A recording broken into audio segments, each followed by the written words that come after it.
Hola chiquillos, ¿cómo están? ¿Me escucha? Hola profesora, buenas tardes. Buenas. Les estoy compartiendo la pantalla. ¿Se ve? Sí se ve. Ya, súper. Somos poquitos, pero por la hora vamos a empezar, ¿no? Y si seguimos esperando nos podemos atrasar. Así que vamos a retomar lo que teníamos pendiente. Hoy día vamos a terminar de ver la guía 2, que es necesaria para que ustedes puedan realizar la sumativa 2, que sería su segundo avance de nuestro caso trimestral de la automotora. Recordando que se hizo una prórroga de esta sumativa hasta el 21 de julio, o sea, tienen casi una semanita más para poder realizarla. Inicialmente era como, no recuerdo si era ayer o la semana pasada que había que entregarla, pero le hice esta prórroga para alcanzar a ver esta, esta guía. Recuerden que en los anuncios yo les dejé las instrucciones de esta sumativa, donde las instrucciones son distintas a lo que está en Canvas. Recuerden que esto es en pos de que ustedes puedan tener un proyecto completo de analítica y, y puedan aplicarlo usando lenguajes de programación, en este caso Python, para poder realmente tener una experiencia práctica que les pueda servir para el mercado laboral. Entonces, en estas instrucciones, nosotros habíamos visto hace unas clases atrás que lo que tienen que hacer es un preprocesamiento de los datos, ya que se encuentra sucio. Hay cosas que arreglar antes de hacer nuestros modelos, antes de calcular las estadísticas. Por lo tanto, nuestro enfoque ahora es la etapa de preprocesamiento, donde nosotros vamos a dejar listos nuestros archivos, bueno, el archivo que ustedes van a dejar para seguir trabajando en las sumativas posteriores. La primera sumativa era entender los datos del caso, en la segunda ahora estamos haciendo el preprocesamiento, hoy día terminamos de preprocesar los datos, vamos a generar un nuevo Excel limpiecito y ese Excel lo vamos a usar para la sumativa 3 y la 5, donde vamos a hacer modelos predictivos y análisis descriptivo, para el cual nosotros necesitamos tener los datos limpios. Entonces, para eso estamos nosotros trabajando ahora. Recuerden que las instrucciones están acá en la carpeta comprimida. También tienen el respaldo acá en el SharePoint, donde dice evaluaciones prácticas. Ustedes tienen la sumativa 2 acá, con la respectiva guía 2 que está en el ejemplo que yo les dejé en esta carpeta, que es lo que hemos estado trabajando en estas últimas clases. Vamos a retomar desde el punto que quedamos la clase anterior, abriendo la guía 2 de preprocesamiento en el notebook que tenemos en Colab. Déjenme corroborar que tenga a mano el archivo, las descargas. Aquí tenemos el archivo de ejemplo de productos, que es lo que estamos usando ahora en clases. Pero recuerden que ustedes tienen que adaptar este código al archivo de la automotora. Para volver a retomar desde el punto anterior, recordemos que tenemos que volver a ejecutar el código porque ya no existe el archivo aquí en el entorno de ejecución, no está la librería, no está ninguna variable que nosotros hayamos corrido, no hay nada. Entonces hay que hacer de nuevo la ejecución del código. Y para eso Habíamos recordado la semana pasada que primero había que correr las librerías, luego abrir el archivo, ya sea arrastrándolo acá o subiéndolo desde aquí o buscándolo desde el botón que yo les dejé para eh, que puedan navegar en su computador con este botón. En el caso de ustedes, recuerden que tienen que usar el archivo de la automotora y este código lo tienen que adaptar. En mi caso, yo estoy usando este ejemplo del dataset de productos. Recuerden que para corroborar que esto esté en el entorno, que el archivo esté dentro del entorno, tiene que salir acá a la izquierda. En el caso de ustedes, tiene que decir el de automotora, en el mío está el de productos. Y ahora sí, vamos a correr toda la parte del análisis exploratorio, la estandarización de las categorías. Acuérdense que nosotros podemos abrir y cerrar estas secciones para poder correr varias celdas de una sola vez. Y aquí creo que nos faltó una última cosita, así que vamos a correr de esta forma hasta los duplicados y el resto lo voy a hacer manual porque habíamos quedado en la última parte que nos faltó.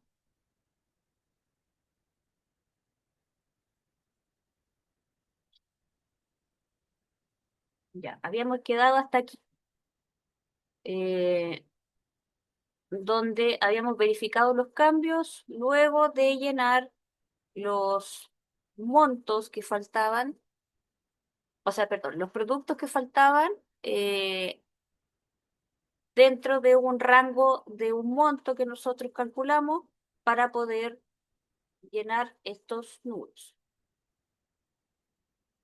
Lo que nos falta ahora es recuperar los datos de región y los de impuestos. ¿Se acuerdan cómo íbamos a recuperar esos datos?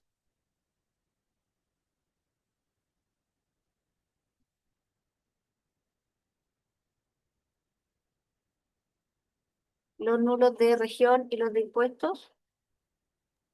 Los de impuestos lo podíamos ver con una eventual fórmula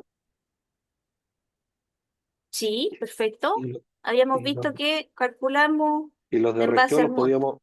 lo podíamos asociar a la ciudad. Perfecto. Y vamos a hacer una regla ahí. Dependiendo de la ciudad, vamos a determinar la región.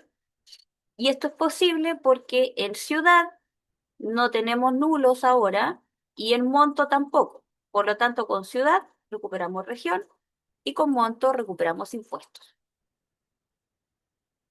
Para recuperar los impuestos es bastante fácil.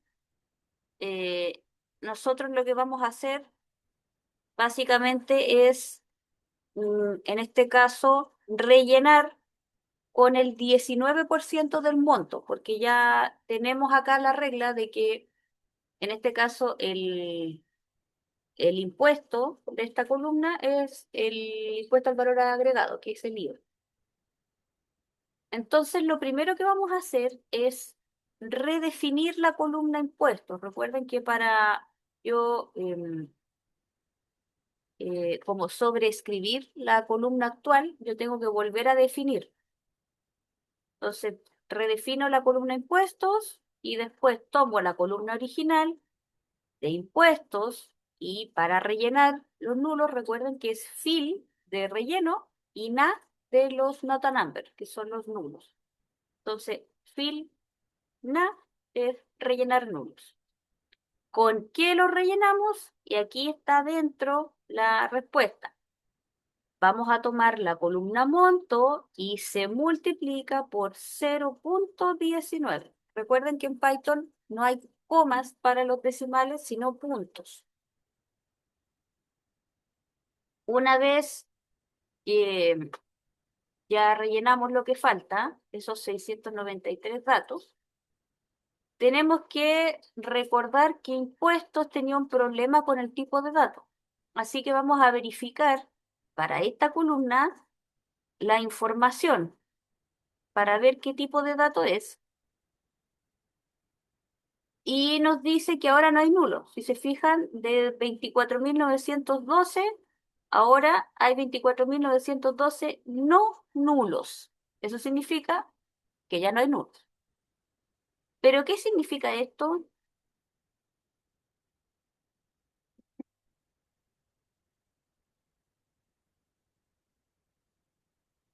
El tipo de dato que dice ahí Texto. Object. es de Dice que es un tipo object. texto, ¿no es cierto? El object es la interpretación de pandas dentro de un data frame para decir que es texto. Entonces hay que convertirlo a números. Para convertirlo, eh, vamos a tomar la columna completa, nuestro data frame, le vamos a tomar solamente la columna impuestos. Recuerden que igual que acá arriba, nosotros lo que hacemos es redefinir la columna completa o sobreescribirla, que es lo mismo.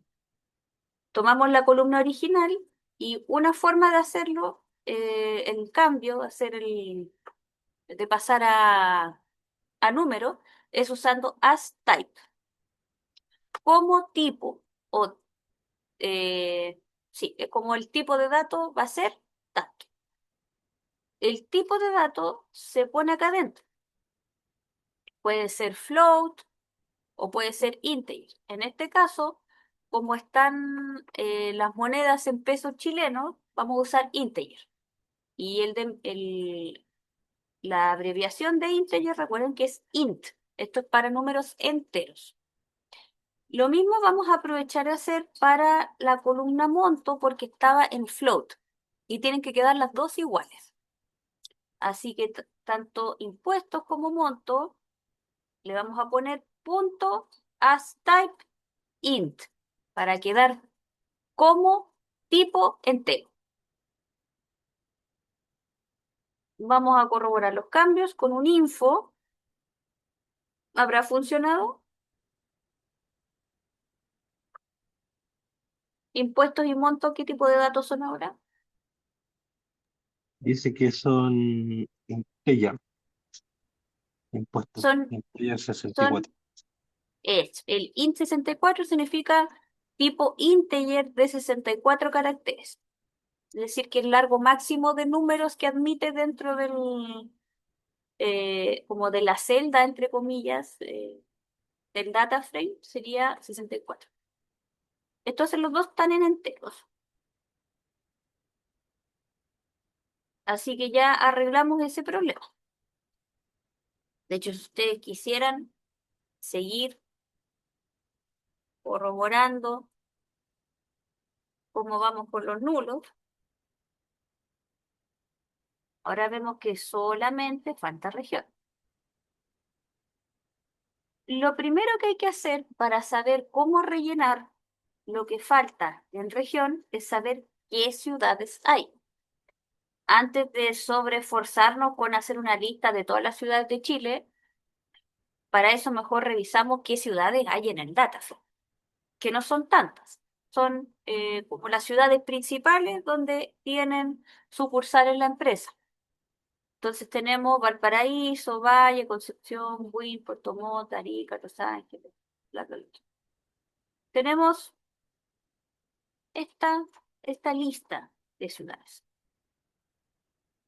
Entonces, para que nosotros sepamos por qué rellenar los datos de región, que ya están vacíos actualmente, tenemos que enseñarle ahí al programa a qué región le corresponde cada ciudad. Y eso hay que hacerlo manual, porque ahí el Python no va a saber a qué corresponde cada cosa, sino no va a saber leer.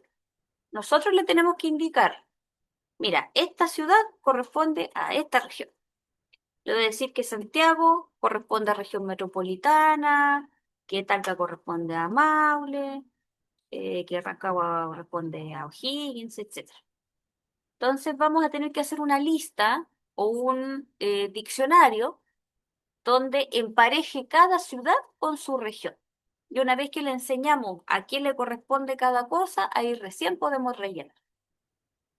Y una forma de hacer esto es en base a, como les decía, un diccionario donde vamos a hacer una especie de mapeo que se llama, donde yo le digo a qué corresponde cada cosa. Hacemos este emparejamiento.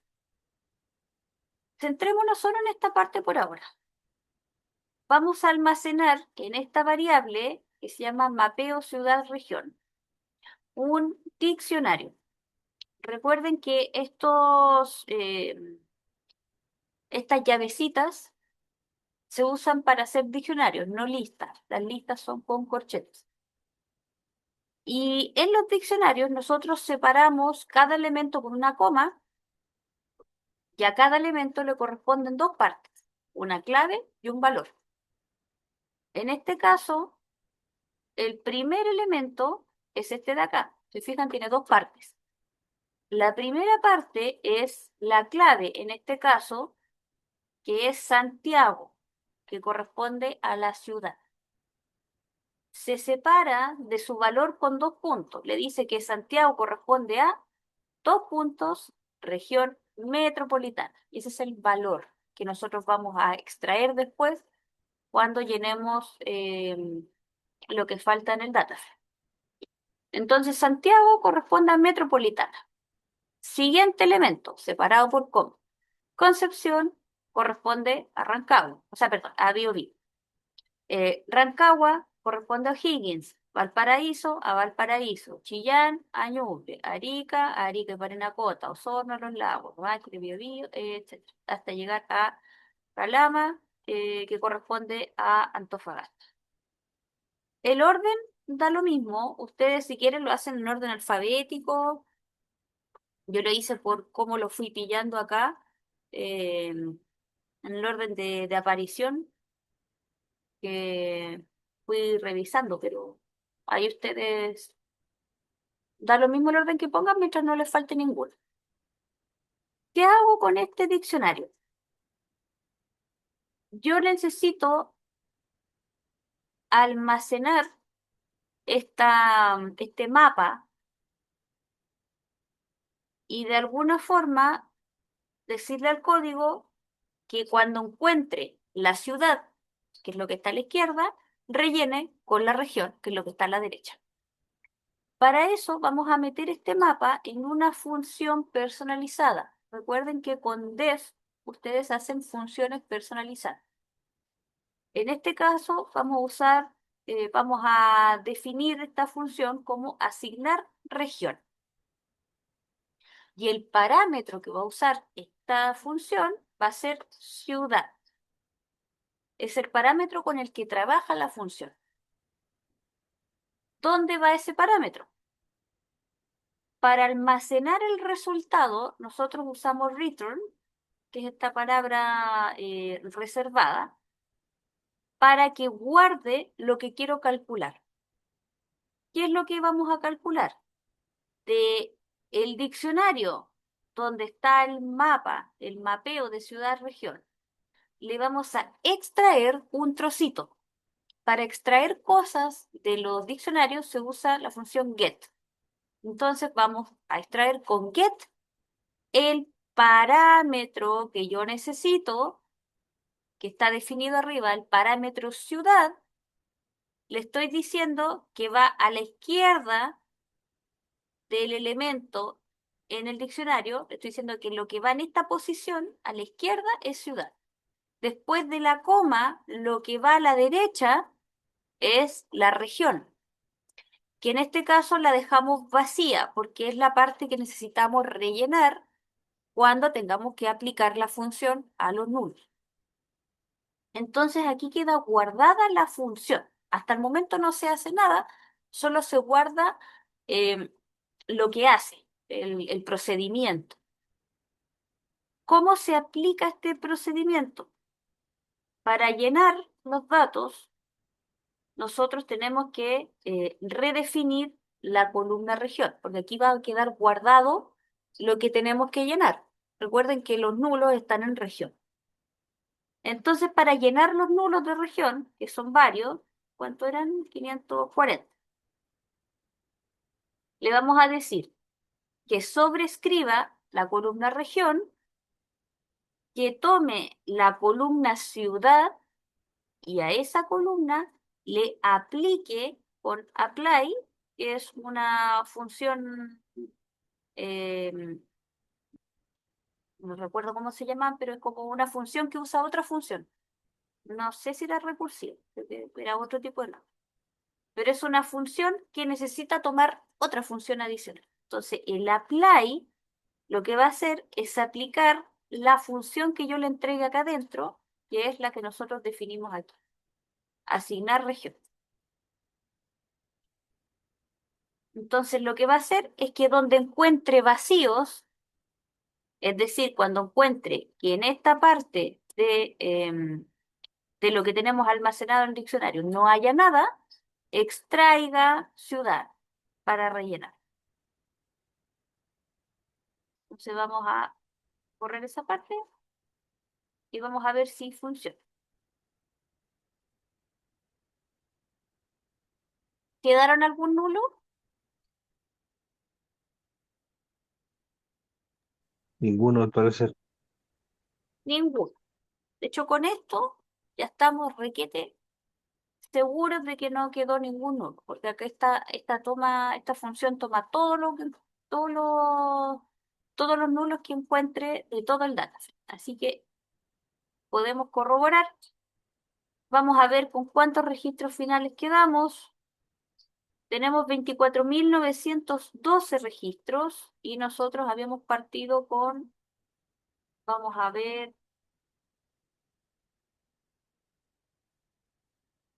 partimos con 24.983. O sea, perdimos 71 filas, que es muy poquitos. Del total, no es nada, no es ni un 0,05. 24.980. Es un 0, casi 3%. O sea, es tan bajito realmente el porcentaje de nulos por el que nos quedamos que estadísticamente es insignificante. No representa una pérdida de datos sustancial como para que añada algún tipo de sesgo o que perdamos información cuando hagamos los modelos y todo lo que tengamos que revisar más adelante. Siempre vean con cuántos datos empezaron y con cuántos terminaron para saber si que se está perdiendo mucho o no. Si están perdiendo mucho, vean otra técnica para tratar de recuperar los datos, vean hasta lo máximo que pueden hacer para no perder. Recuerden que siempre tienen que usar criterio acá y justificar. Tienen que escribir para qué usaron cada técnica. ¿Por qué aquí rellenaron en vez de eliminar? ¿Con qué rellenaron? ¿Qué fue lo que eliminaron? Tiene que ser bien escueto. Por ejemplo, eh, se llenaron acá los nulos de región, asignándole la región faltante de acuerdo a la ciudad que tenía registrado cada una de las filas. Entonces se sabe exactamente qué región es la que faltaba. Lo último que nos falta revisar son los datos atípicos o outliers. Vamos a ver un pequeño resumen estadístico. Acá les dejé una forma de quitar la notación científica con las opciones de pandas, con 0 puntos flotantes acá, con ese 0 F significa 0 floats. para que no se les llene de 0,000006 por 10 elevado a 9, por ejemplo. Vamos a hacer un describe, que es para ver el resumen estadístico. Vamos a compararlo con lo primero que teníamos. En el describe original, se fijan, tenemos ese problema, que tenemos un número decimal eh, y tenemos acá connotación científica. Entonces, por eso le vamos a quitar la notación científica ahora. El otro problema que tenemos es que está ID, número de factura y monto. em, si bien estos dos los toma porque internamente son números, no se interpretan. El monto sí, pero no se ve bien y nos faltaba el impuesto. Entonces ahora vamos a hacer un nuevo describe donde podamos ver el número completo, que no esté con notación científica, que no deje ver qué número es, y agregamos impuestos que antes no estaban. Lo primero que tenemos que recordar es que los datos atípicos, que es lo que estamos buscando, que también se le llama outliers, son datos que están fuera de rango. Son datos que a veces pueden ser datos extraños o simplemente pueden ser errores. ¿Hay algún dato que les parezca extraño de impuestos o de monto? Pero el impuesto negativo y el monto cero. Perfecto, esto es lo primero que llama la atención. Fijémonos en esta parte, porque recuerden que en el describe nosotros vemos el count, que es el recuento, es decir, la cantidad de filas que tiene. Eso no lo vamos a usar ahora. Tenemos el promedio, que es min, que es el promedio o media aritmética en este caso, de impuestos y de monto. Tenemos la desviación estándar, que sirve para medir la dispersión. Tenemos el mínimo, el primer 25%, que es el primer cuartil, el 50% segundo cuartil, que es lo mismo que la mediana, 75% tercer cuartil, y el máximo. Estos esta última parte nos muestra una división de los datos que se llaman cuartiles, que es tomar toda la distribución y se divide en 4 partes. Y de las que hay que fijarse para ver datos atípicos son el mínimo, que en este caso, como pudieron identificar, hay un valor negativo que es absurdo porque no podemos tener números negativos en una venta, y el monto cero porque no puede haber una venta de cero. Lo otro que quizás podría llamar la atención es el máximo, aunque no estamos tan seguros, porque dependiendo el producto, puede haber un producto de 2 millones de pesos y un impuesto de 1 millón, pero hay que revisar. Este sí estamos seguros que es algo raro. ¿Cómo nosotros podemos saber si efectivamente existen datos atípicos o no? Hay un gráfico que ustedes han visto antes que dice explícitamente dónde están los atípicos. ¿Se acuerdan cuál era?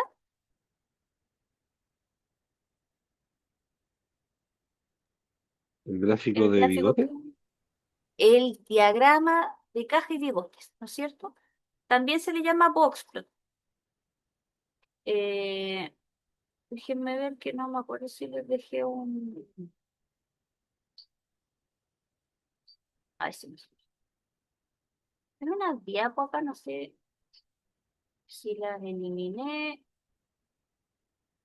o las dejé en otro lado.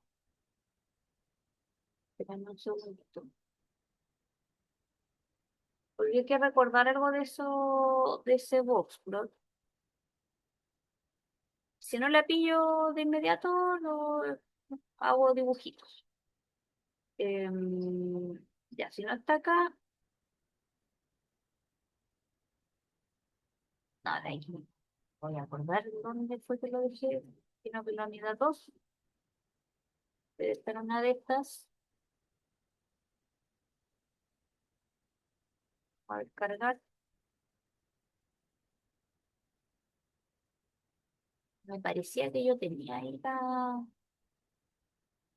en el ejemplo, había dejado las diapos, pero en algún momento las saqué. Y acá de la unidad 2 vamos a ver si lo pillo rapidito.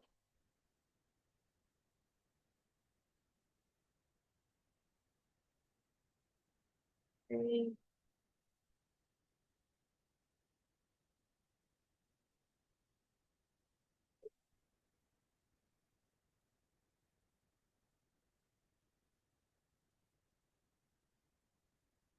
bueno,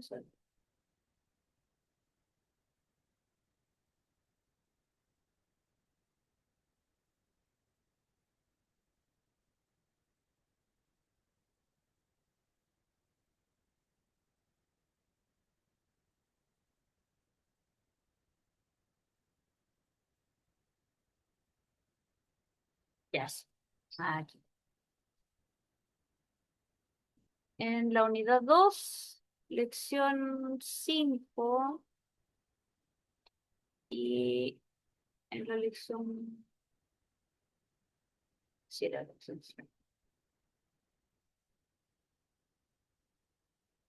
Ya. Entonces, de los apuntes, la unidad 2 lección 5. Yo les dejé em, algunos tips sobre qué hacer con los datos que tienen anomalías, por ejemplo, como los datos nulos y los datos atípicos o outliers. Vamos a hacer un pequeño repaso teórico de qué son estos datos atípicos antes de seguir. En cualquier muestra, nosotros podemos tener casos extraños, casos raros. Y de esos casos raros se le llaman atípicos a las observaciones que se encuentran demasiado alejadas de la mayoría de los demás puntos. Por ejemplo, si la mayoría de la mayoría de los clientes, por ejemplo, tuviera entre 18 y 50 años, sería un dato atípico, alguien que está alejado de esa mayoría, como por ejemplo alguien que tenga 90 años. No necesariamente está mal, no siempre es un dato erróneo, pero podría representar algo fuera de lo común, independiente si es un error o si es simplemente una excepción. El problema de los datos atípicos es que distorsionan los análisis estadísticos y los modelos.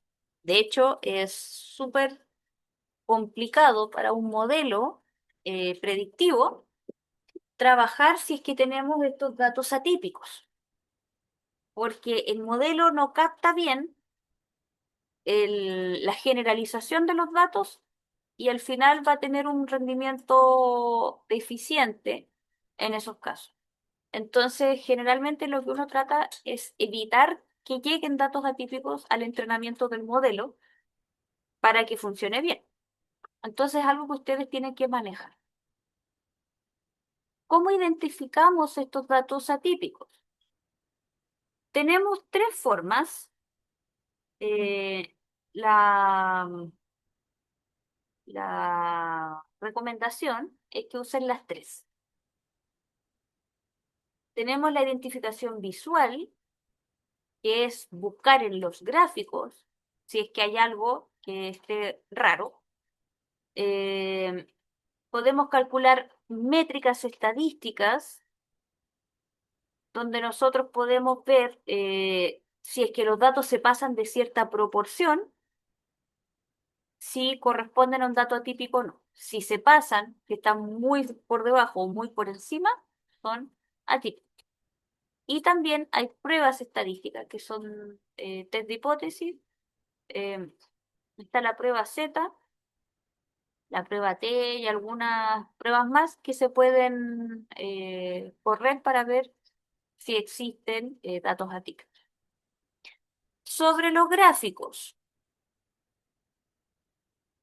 acá yo hice como una exageración, pero realmente no se va a ver tan así. De hecho, como que ahora me arrepiento un poco de haberle puesto esa guatita, porque en la práctica esto no se va a ver. eh, a ver si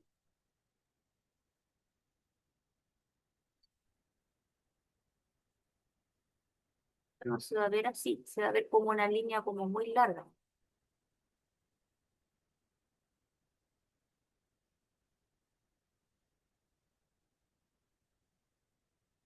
Se va a ver algo más o menos así. Ya, entonces, tenemos distintos tipos de gráficos en estadística que nosotros podemos usar. Para nosotros revisar cómo se comportan los datos, es decir, ver la distribución, tenemos gráficos como la función de densidad, que es la que está a la izquierda, que lo que hace es una curva suavizada que muestra dónde están los datos, dónde se concentran, dónde están los extremos.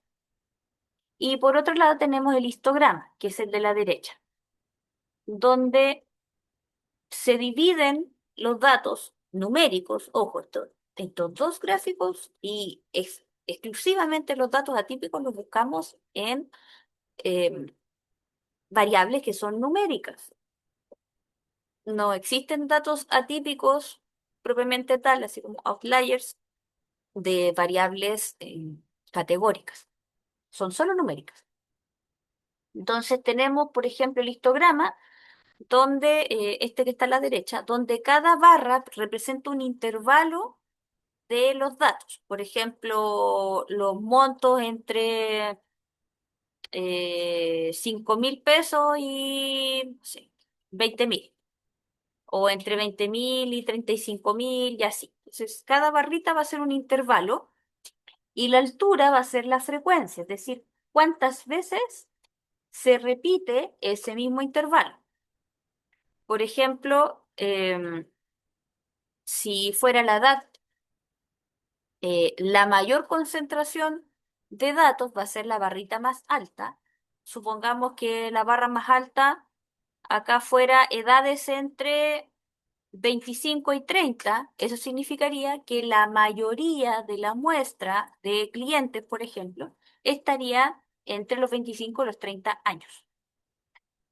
En este caso, tenemos otra variable que es de temperatura, por ejemplo, para poner en contexto. Y tenemos una distribución acá a la izquierda que se le llama asimétrica, es decir, que no está como la campanita de Gauss. Si ustedes recuerdan, la campana de Gauss está todo centrado, está todo al medio. Hay como un cerrito que está simétrico, donde está todo al medio. La mayoría de mis datos están concentrados en este valor central. En este caso, esto tiene una concentración en la parte derecha, es decir, donde están los valores más altos, y se diluye hacia una cola que está a la izquierda, que es donde están los valores negativos. A esto se le llama asimetría con sesgo negativo. ¿Y qué es lo que pasa en este caso? Si se fijan, la mayoría de los datos están aproximadamente entre los 0 y los 20 grados aproximadamente. Están en este sector. Esta guatita que está, bueno, no guatita, al revés, este cerrito que está arriba esta cúspide nos indica que este es el valor que más se repite. ¿Qué medida es el valor que más se repite?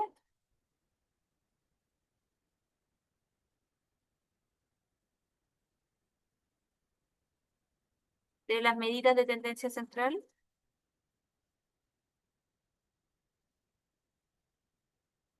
¿La moda? La moda, perfecto. La moda es el valor que más se repite. Y si lo buscan acá, está aquí. Justo donde, si yo pongo una línea tangente y donde toque exactamente la curvita, va a ser la moda. Supongamos que esto fueran 15 grados. La moda sería más o menos 15. El promedio y la mediana, en estos casos que está chueco, no están en el mismo lugar que la moda. No están todos aquí. Solamente para variables que tienen distribución normal, que se grafican en la campana de Gauss, que está perfecta, está totalmente simétrica, está todo bonito, solo en esos casos la media, la moda y la mediana son exactamente iguales. Y si las variables están estandarizadas, la media, la moda y la mediana son iguales a cero. En este caso, no es así. La mediana debe andar más o menos por aquí, que es el 50% de los datos. Entonces está como corrido un poquito para la izquierda. Y el promedio es arrastrado por los valores extremos, que en este caso están en los negativos. Por lo tanto, el promedio estaría más acá todavía. Y ese promedio, entonces, no sería representativo de la muestra si estamos viendo que la mayoría está acá. Y este está muy corrido para la izquierda. ¿Por qué ocurre esto? Porque aquí tenemos algo a la izquierda que está fuera de lo normal. Y esos son los famosos datos atípicos. Estos -50 no son comunes dentro de nuestra distribución de datos. Si vemos que la mayoría está entre el 0 y el 25 más o menos, o 20 por ahí, y tenemos un -50, se sale totalmente si se fijan, como del grupo. Acá hay un grupito y esto está demasiado lejos.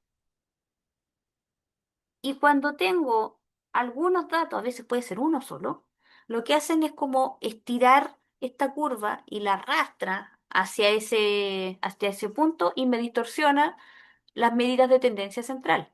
Entonces ya no quedan al medio, las empieza como a enchuecar, por decirlo así. Y ese -50 entonces, es un dato atípico, es un dato fuera de lo común, que puede ser un error o puede ser un evento eh, simplemente extraordinario. Si a mí me dicen que esto es la temperatura en grados Celsius de Santiago, como en el valle, esos -50 sería un dato extraordinario fuera de lo normal, como un evento que podría haber ocurrido una vez en la vida, o es un error.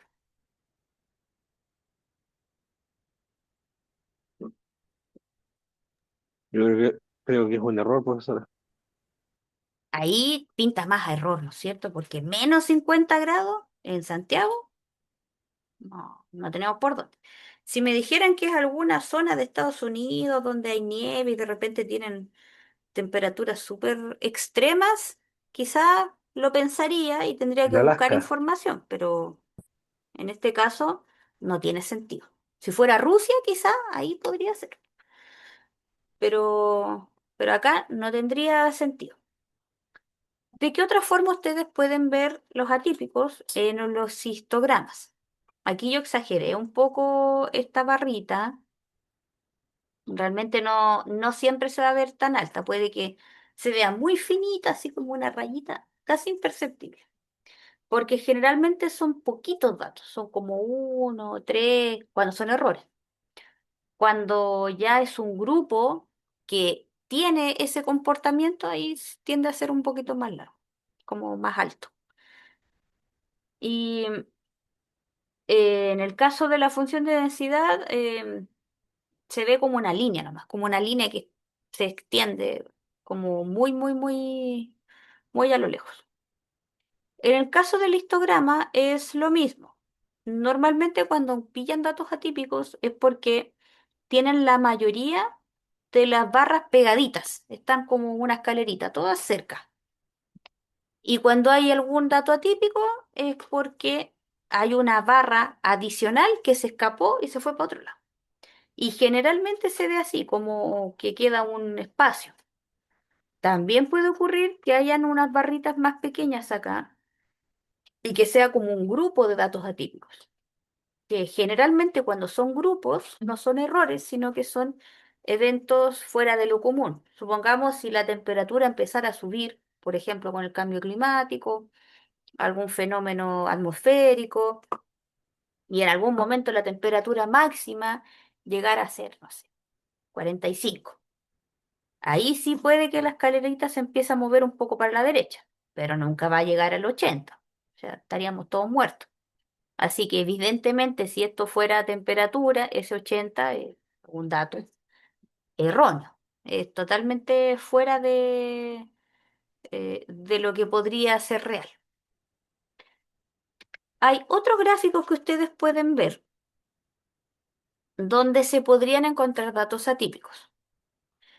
El gráfico de dispersión, que el que está a la izquierda, hay que tomar la interpretación con pinza porque no siempre se ve así, pero en algunos casos podría ocurrir que cuando nosotros vemos dos variables, aquí no es solo una, ahí está la diferencia, que acá estamos viendo la distribución de una sola variable, que es la temperatura, por ejemplo.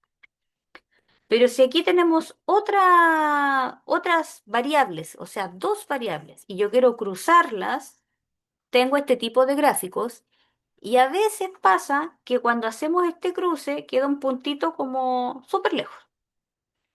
Y cuando queda uno separado del grupo, eso también es un dato atípico. Pero esto nos sirve para revisar la distribución de una sola variable. Eso es como un caso que ustedes podrían detectar al hacer cruces de más de una variable. Aquí tienen una variable X y acá una variable Y. Entonces, por ejemplo, si esto fuera, eh, por ejemplo, el valor de alguna moneda y acá arriba las ventas, tenemos un caso como muy particular donde la moneda cuesta mucho y se vendió mucho. Quizás algo que pasó una vez, podría ser quizás una acción, no sé, algo como un evento extraordinario o simplemente puede ser un error. El otro gráfico que sirve, que es de hecho el que se usa exclusivamente para esto, es el diagrama de caja de bigotes, que es este que está a la derecha. También se le llama boxplot en inglés. De hecho, la función con la que hacemos el gráfico se llama boxplot, donde lo que hace es cortar la distribución de los datos en cuartiles. Y ahí está lo mismo que vimos en el describe, donde tenemos un mínimo, un primer cuartil o Q1, que está aquí. El primer cuartil corta, como está todo cortado en cuatro, corta en el primer 25% de los datos, de la parte donde hay menos datos. La concentración, perdón, donde los valores son más bajos. La concentración de datos donde los valores son más bajos parte aquí. Están todos los datos ordenaditos de menor a mayor. Entonces aquí están los más chiquititos y acá están los más grandes. Y el primer 25% corta aquí, justo donde parte la caja. Aquí empieza la caja del diagrama de caja de bigotes. Se supone que esto es una caja y estos son los bigotes. No sé a quién se le ocurrió. No sé si veían un gato o algo medio raro, pero así lo pusieron. Entonces acá parte la cajita. Al medio de la caja o a veces corría un poco para la izquierda o hacia la derecha, pero siempre está en una línea que corta la caja, está el segundo cuartil, que es donde está el 50% de los datos, que es lo mismo que la mediana. Entonces Q2 es lo mismo que la mediana. Y por último, donde termina la caja, está el Q3, que es el tercer cuartil o el 75% de los datos. Entonces, de aquí hasta donde empieza la caja hay 25. De donde empieza la caja hasta la mitad hay 50. Desde el 50 hasta donde termina la caja hay 75. Y después del 75 en adelante, el último 25 llega al máximo. ¿Qué pasa cuando yo tengo mis datos entre el mínimo y el máximo? Y hay algún dato extraño que se pasa de esos rangos, se muestra en estos puntitos para indicar que esos son datos atípicos, que están fuera de un rango definido como normal para la distribución, para la muestra que tenemos. ¿Cuál es esa proporción que nosotros definimos? Si tomamos acá nuestro diagrama, tenemos que identificar algo que se llama el rango intercuartílico o IQR, que no es más que el largo total o ancho, dependiendo cómo quieran verlo, de toda la caja. Desde el Q1 hasta el Q3 es el rango intercuartílico, que es lo mismo que decir Q3 menos Q1. Entonces, supongamos que esto da 100. Entonces, el IQR vale 100. ¿Qué hago con esto? ¿Qué hago con este valor? Hay una proporción que se considera fuera de rango o atípica. Cuando nosotros tomamos este rango intercuartílico y lo multiplicamos por 1,5, ya sea en el rango inferior o en el superior, si es que hay un dato que se pasa de este 1,5 veces el largo de la caja, significa que es un atípico. Entonces, por ejemplo, eh, si esto vale 100 y lo multiplico por 1,5, ¿cuánto me debería dar?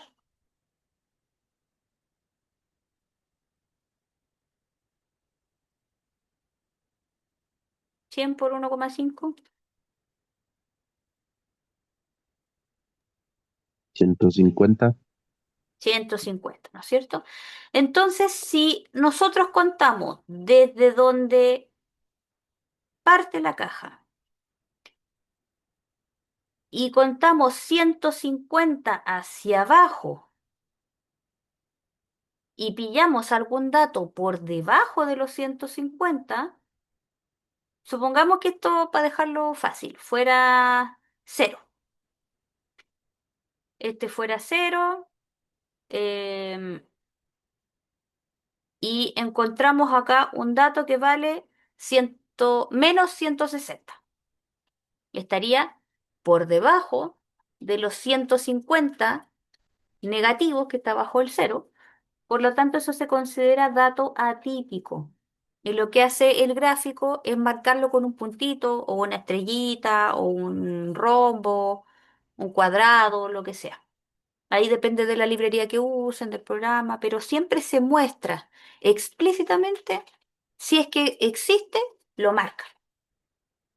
Entonces, si el largo de la caja por 1,5 hacia abajo de la caja tiene algún dato debajo de eso, es atípico. Para el otro lado, lo mismo. Si acá tenemos que esto vale 150, o sea, perdón, que vale 100. Dijimos que acá está el cero. Y esto vale 100, 100 más 150 tendría 250. Si pasado el 250, supongamos que este dato vale 260, también se considera atípico, porque está fuera de esa proporción que se considera típica. Entonces, si ustedes toman esta cajita y multiplican esa caja por 1,5 hacia la izquierda y 1,5 hacia la derecha, en estas líneas punteadas ustedes tienen el rango considerado típico de sus datos. Cualquier cosa debajo o por sobre ese rango se considera atípico y por eso se marca de esa forma en el gráfico. Entonces, aquí tenemos dos formas de revisar estos datos atípicos. Primero, el mismo gráfico en sí muestra con estos puntitos y por otro lado, si nosotros hacemos el cálculo exacto del IQR por 1,5, también podemos pillar el número exacto que representa cada límite para encontrar estos atípicos. ¿Qué hacemos con estos datos atípicos? Primero depende qué es lo que sean. Si son datos que están de cuajo malos y no tenemos cómo recuperarlos y no tengo con qué reemplazarlos, se eliminan, se descartan. Si tengo algo con qué transformarlos, por ejemplo, si fuera el impuesto, y por un impuesto nada que ver, yo lo puedo calcular y ahí lo puedo imputar. Entonces puedo reemplazar ese dato. Eh, si hubiera alguna forma de transformarlo, por ejemplo, multiplicar por algún factor para que bajarle la magnitud, también se puede.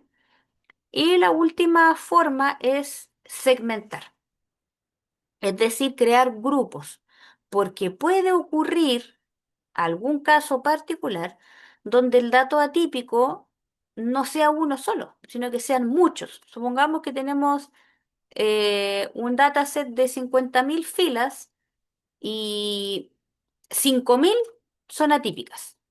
Eso es mucho. Y generalmente, no siempre, pero generalmente no son errores, sino una nueva tendencia, como por ejemplo la de la temperatura, que empieza a subir y hay como una nueva realidad, por decirlo así. Hay una nueva normalidad que se empieza a transformar de a poco. Y eso es un grupo aparte y se puede estudiar aparte. Entonces, en ese caso se puede hacer esto de la segmentación. En el caso nuestro, si volvemos al código, para hacer el gráfico, no me voy a detener en el código en sí, en las funciones. Vamos a verlas con más detenimiento cuando estemos en la guía 4, donde hablamos de estadísticas, porque ahí vamos a ver los gráficos, las visualizaciones y todo. Pero en general van a necesitar otra librería que se llama Matplotlib, que sirve para graficar. Entonces, esta librería contiene gráficos, tiene funciones para hacer gráficos. Y el alias es PLT. Acá yo les dejé una función personalizada, pero en sí, para hacer un boxplot, no es más que esto. Es boxplot y el nombre de la columna. Ahora, para ponerle eh, títulos y cambiarle cositas y cómo personalizarlo, están todas estas líneas de código. Pero el gráfico en sí se hace con esta función, que es boxplot. Acá yo les dejé listo una función personalizada que se llama graficar boxplot para generar varios gráficos con ciertas especificaciones para que vean dónde están las líneas y todo se muestre más ordenadito y puedan graficar varios a la vez. Entonces, por eso acá tiene como subgráficos y cosas estas. Como que está todo programado para que ustedes la puedan usar y si tienen varias columnas que son numéricas, salgan todos los boxplots de una. Entonces, por eso está como un poco más complicado el código de lo que debería. pero lo normal es simplemente usar esto. ¿Cómo usan esta función? Recuerden que para ver el nombre está aquí. Después del def, este es el nombre de la función personalizada. Graficar-pop. Para usarla, como ya está listo para muchas columnas, ustedes invocan la función llamándola por su nombre, en este caso, graficar boxplot. Y lo que tienen que llenar acá primero es los parámetros. El primer parámetro es el origen de los datos. ¿De dónde vienen? De nuestro dataframe. ¿Cómo se llama el dataframe? DF. Entonces aquí llenan con DF. Coma, el segundo parámetro que tiene la función, acá si se fijan, tiene el parámetro DF y después columnas. Entonces, el segundo parámetro ustedes le ponen los nombres de las columnas que quieren reemplazar. En el caso de ustedes, ¿qué columnas numéricas tienen para graficar en Boxplot? ¿De la automotora?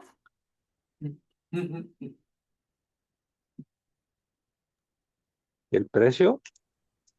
El precio. ¿Cuál más? Recuerden que pueden ponerlos todos juntos. Los van separando aquí. Precio, precio de venta, coma.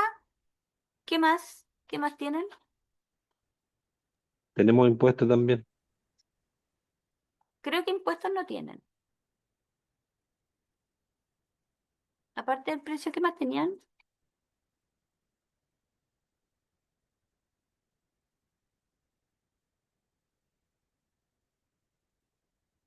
En la automotora.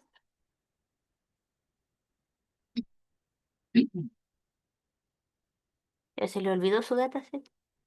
Secretaría. ¿En la Eh, automotora? Ah, yo estaba pensando este archivo, profesora. Ah, y teníamos años, años Ya, me año parece, no. Año no, no van los boxplots, los numéricos. Kilometraje, kilómetros. Kilometraje, perfecto. ¿Cuál más?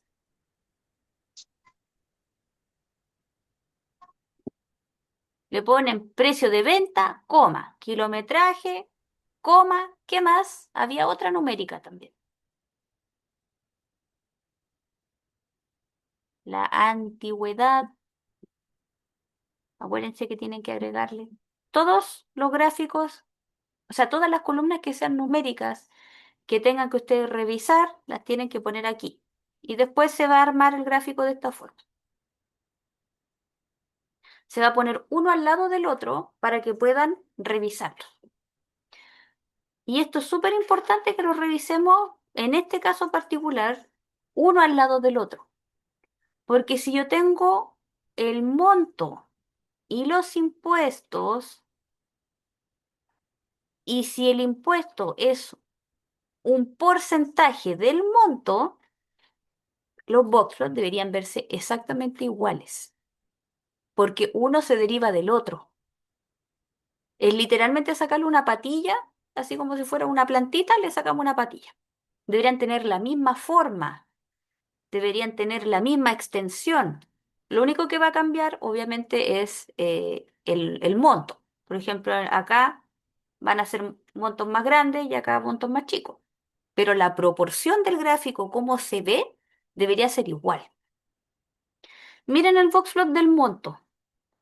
Tiene una caja bastante alta, tiene la mayoría de, o sea, no la mayoría, el primer cuartil es súper chiquitito, como son muy pocos, hay un rango muy bajo de valores que hay en el primer cuartil.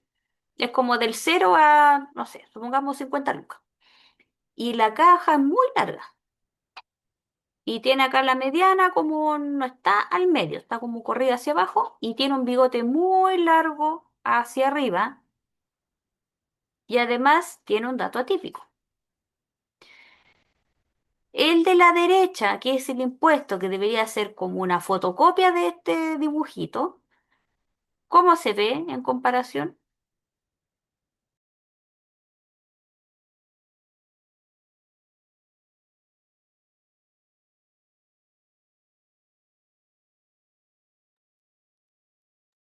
Se ve más simétrico. Se ve como más simétrico. ¿Y qué más? ¿Qué otra diferencia tiene?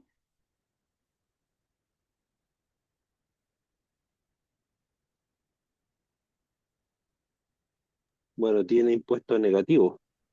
Aparte del negativo, pero la forma del monito, del dibujo.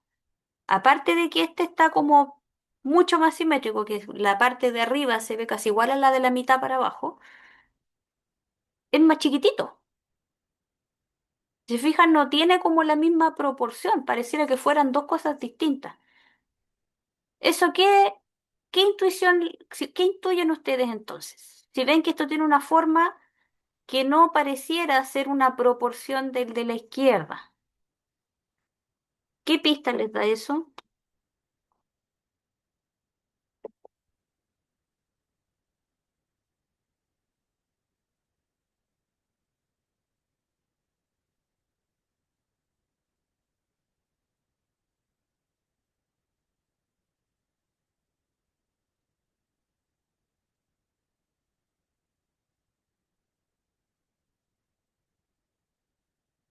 ¿No les da ninguna pista?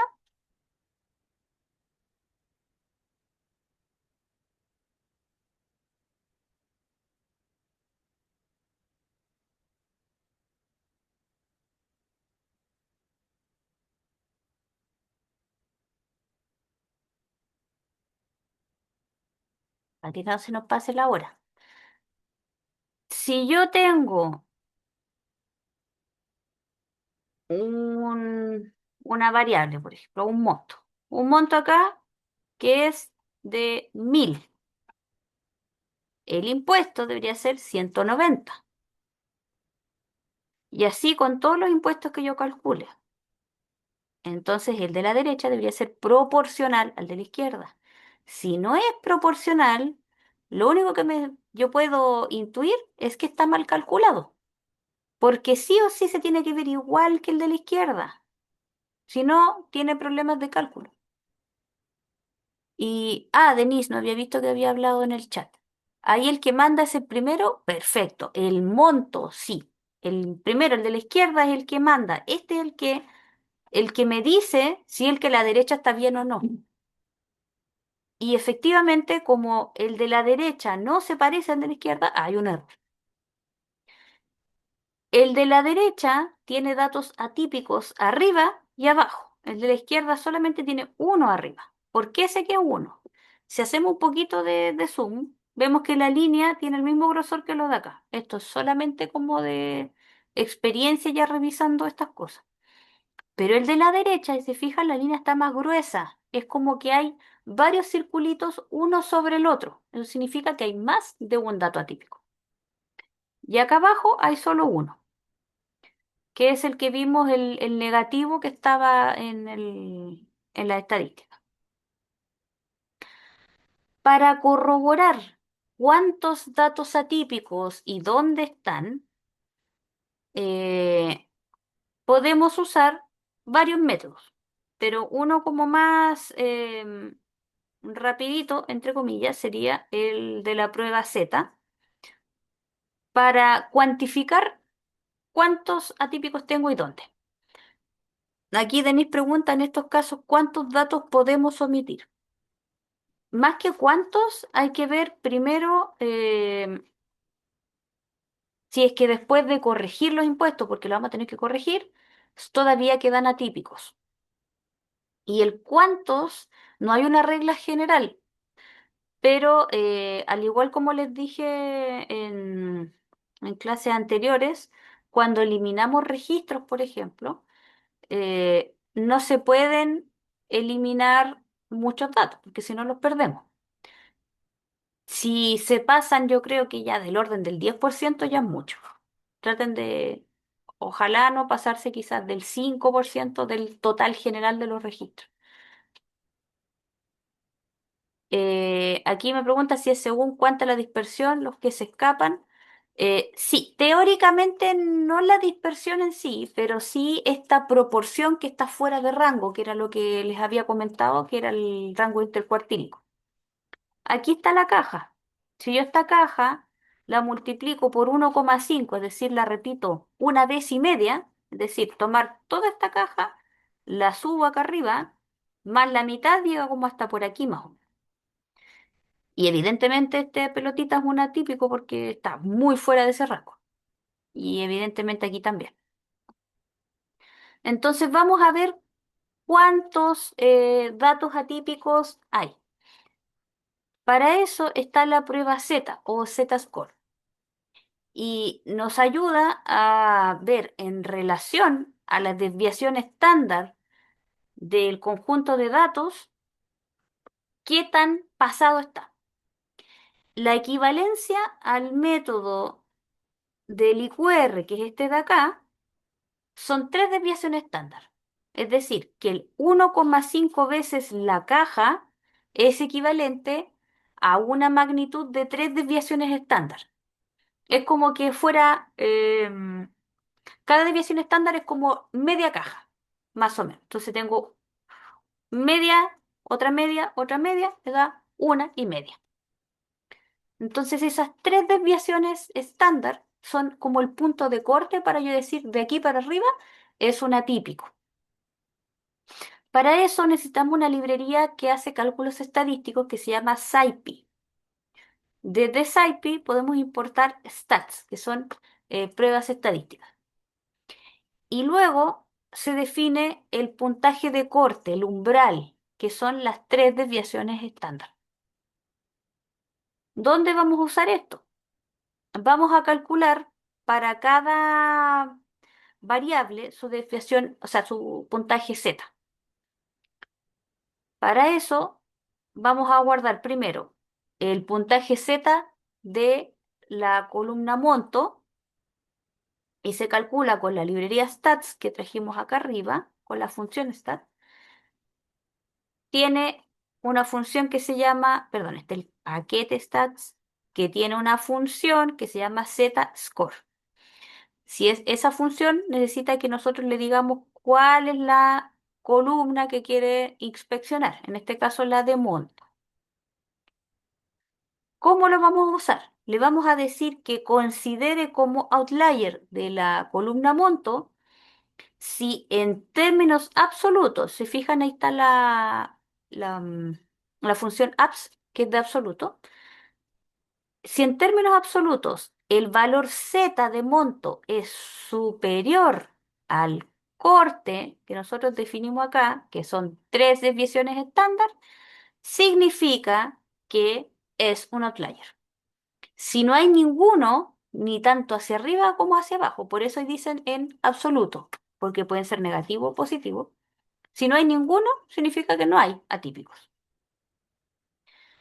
Después de calcular, necesitamos imprimir el recuento de cuántos valores atípicos tenemos en monto. Para eso tomamos outliers monto, que dejamos guardado acá arriba, punto sum, para que me diga la suma de todos los casos que haya encontrado.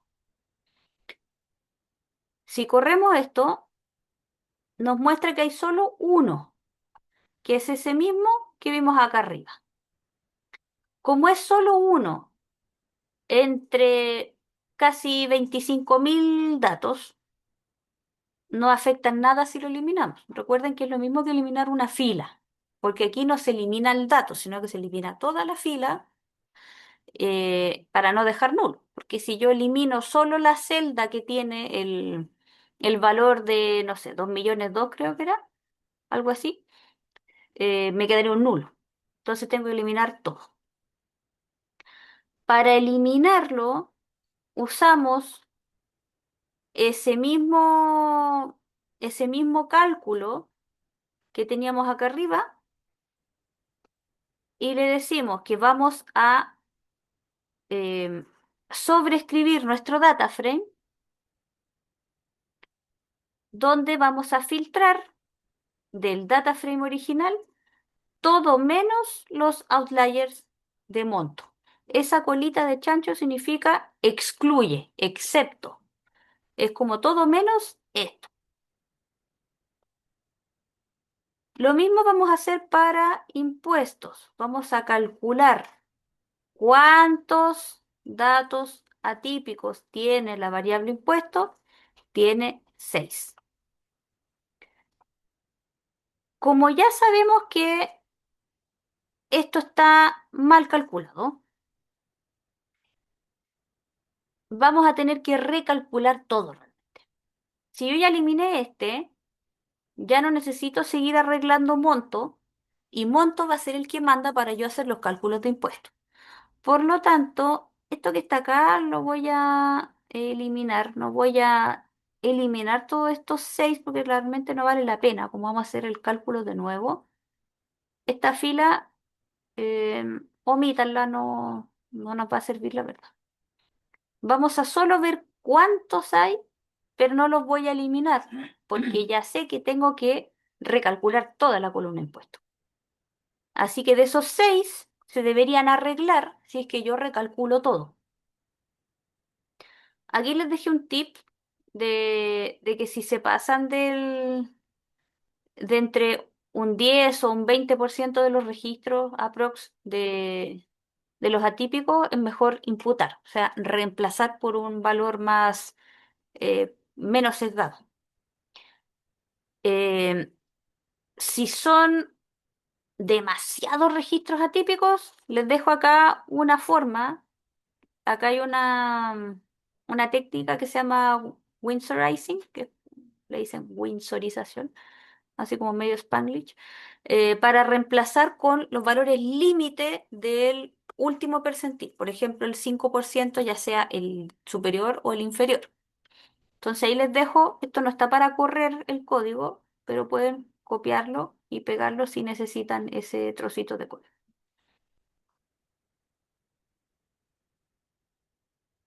Para corroborar la eliminación de los datos atípicos que hicimos acá arriba, podemos como volver a correr la misma función, la volvemos a llamar, y efectivamente el boxplot de monto ya nos muestra atípicos, y el de impuesto lo vamos a tener que corregir todo de nuevo. Así que lo que vamos a hacer, en vez de seguir eliminándole cosas a monto, es simplemente volver a recalcular.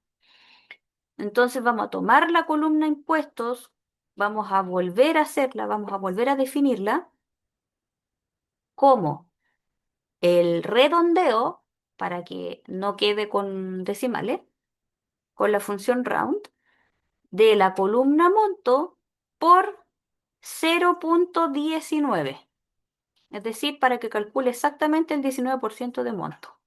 Y ese coma cero significa que sin decimales, porque round tiene dos parámetros. ¿Qué es lo que quiere redondear y cuántos decimales le quiero dejar? Vamos a ver el resumen estadístico. Ahora el mínimo, si se fijan, ya cambió un poco. Por lo menos en impuestos ya no está el negativo, pero seguimos teniendo el cero de monto. Pero el máximo ya no tenemos los 2,2 millones. Ahí se ve, los máximos se ven mejor, pero aquí tenemos otro drama, porque ese cero, por ejemplo, de monto, no se ve como un dato atípico, porque para la muestra, si nosotros hacemos el cálculo, Python no tiene lógica humana. Si ve un cero que no está fuera de rango, sigue siendo un dato normal. Pero para nosotros, que sabemos que es absurdo que haya una venta que valga cero, tenemos que corregirlo de forma manual. Entonces, tienen la opción de revisar, por ejemplo, cuál es por ejemplo, el producto más barato de los que tienen valores. En este caso, el producto más barato son los audífonos que valen 5.000 pesos. Entonces, lo que voy a hacer es filtrar los montos que están bajo 5.000. De mi data frame, todos los montos que sean menores o iguales a 5.000. Vean aquí los montos. Y se fijan, son puros valores absurdos. O sea, no puede haber una tablet de 824 pesos. Todos esos datos están malos. Y aquí ustedes tienen la opción de intentar recuperarlos o simplemente eliminar los registros. En este caso, la decisión que tomé, como monto es una variable crítica, porque es la variable que yo quiero predecir, no puedo estar inventando ese dato. Por lo tanto, yo voy a contar primero cuántos son antes de eliminarlos. Con len vamos a ver que son 16.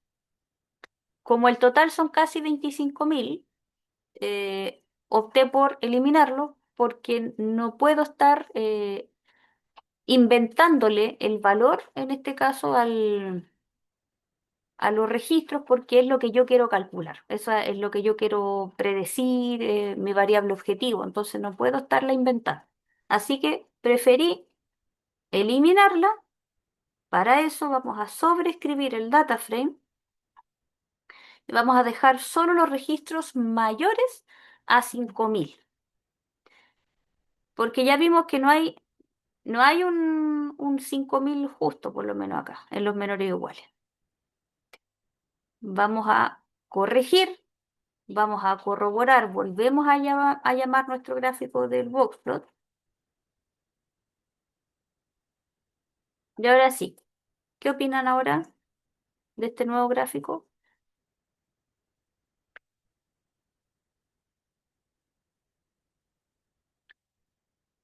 Ahora sí estamos ok, ¿no es cierto? ¿Cómo sabemos que estamos ok?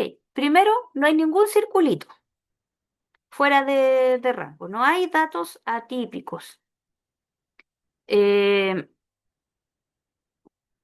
y por otro lado, tenemos que la proporción, que era lo que yo les comentaba, de los impuestos, efectivamente ahora es igual a la de monto, porque es prácticamente la misma variable, pero sacándole una proporción, un porcentaje, en este caso que es 19%.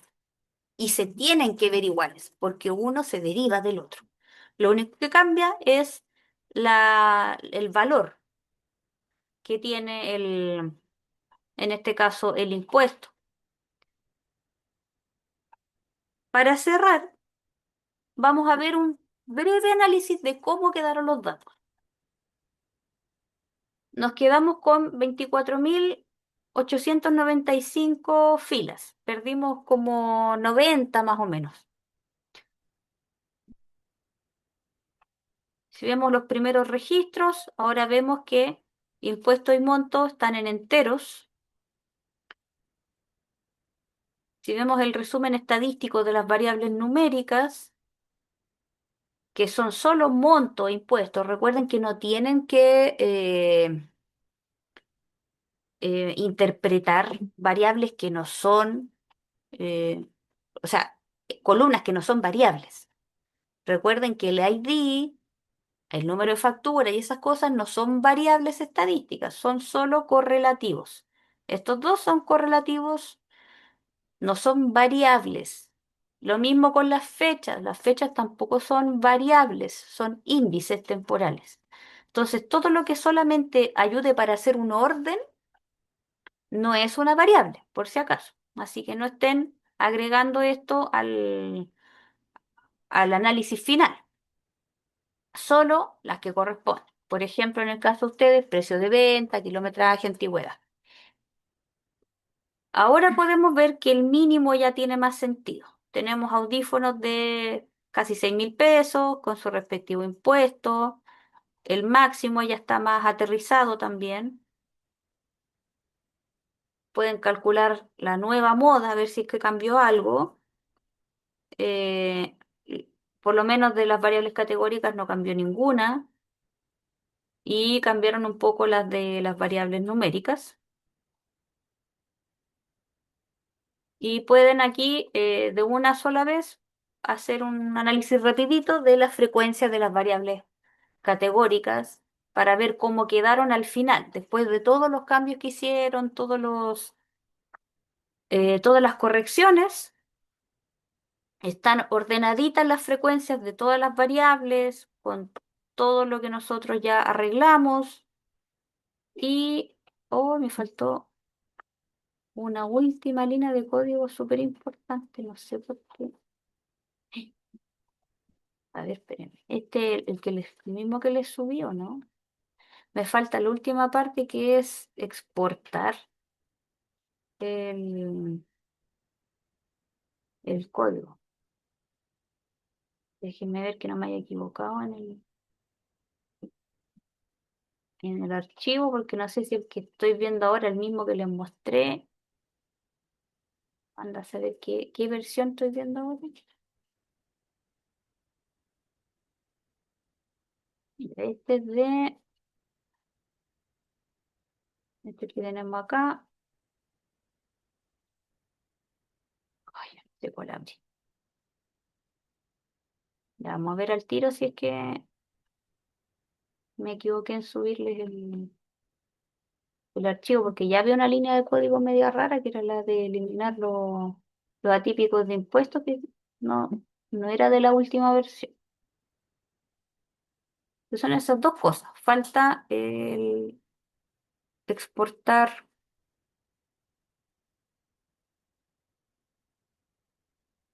y igualmente lo voy a buscar acá,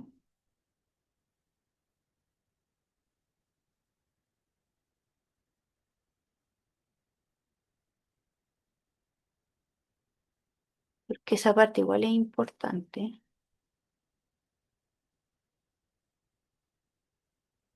Encima el computador no me está ayudando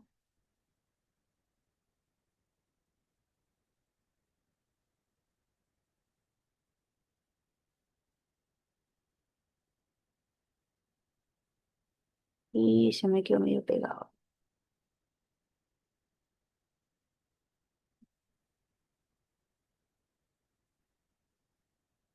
Ay, qué terrible.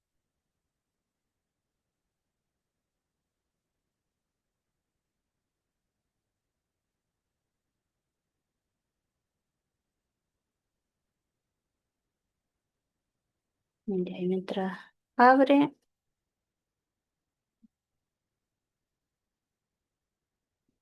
voy a contar hasta 10 porque el computador no me está ayudando.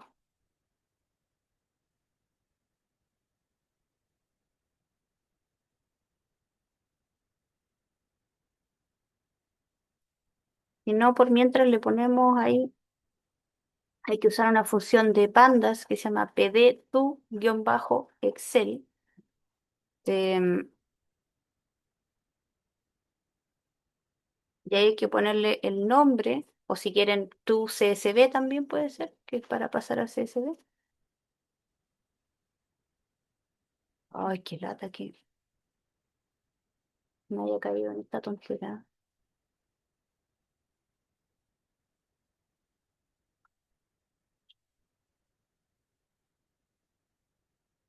No me pasa por tener demasiadas versiones.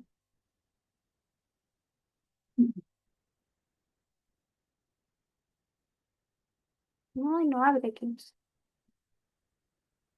En el suyo, en el que descargaron, se ve la última línea donde está el código para exportar a CSV. El que descargaron del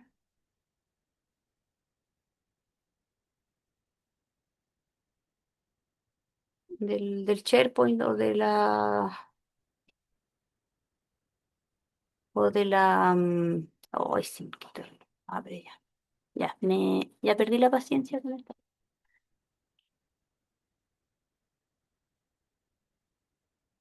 Chiquillo, el que descargaron, ¿tiene esta última parte?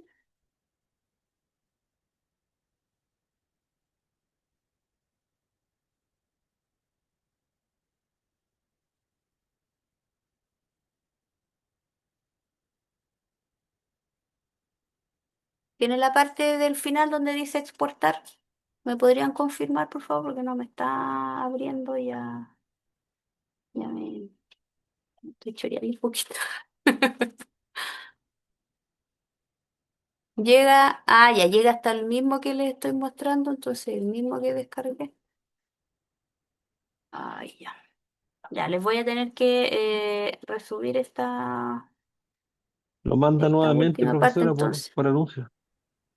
Sí, sí, porque se los voy a tener que resubir.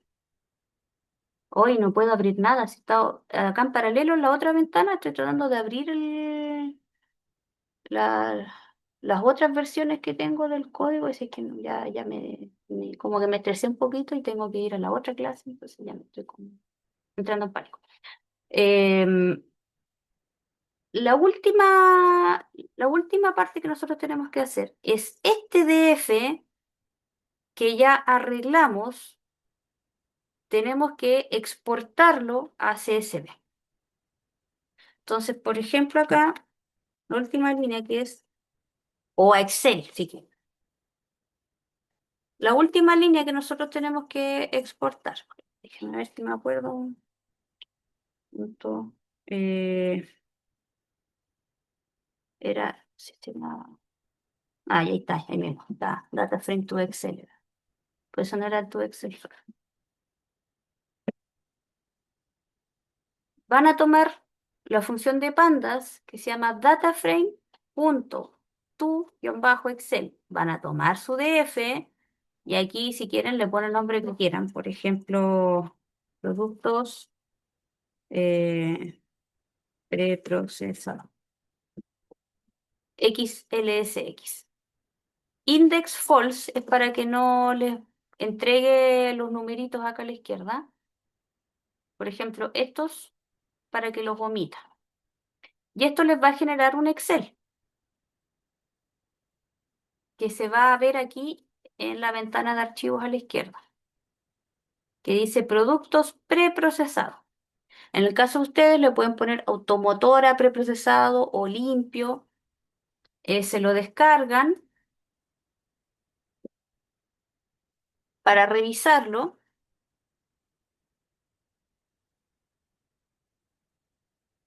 Entonces, por ejemplo, aquí en la descarga pueden ver cómo quedó y lo que tienen que entregar ustedes es este Excel más el notebook, mostrando todo el paso a paso de lo que ustedes hicieron, de toda la transformación de datos en el Colab, obviamente aplicado a la automotora.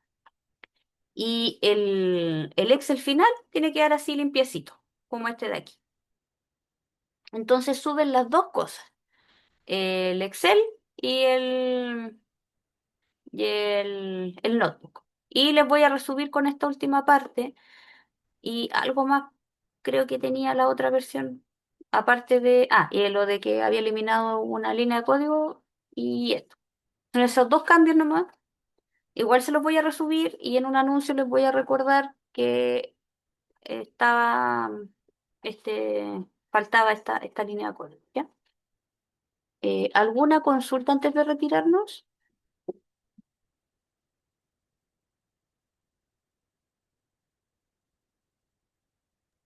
No, profesora, Profe, ¿se entiende entonces que hay que seguir estos mismos códigos solamente aplicados al data frame de automotora, ¿cierto? Exacto, ahí ustedes lo van adaptando. Hay cosas que puede que no les sirvan o les falten otras que quizás no están acá.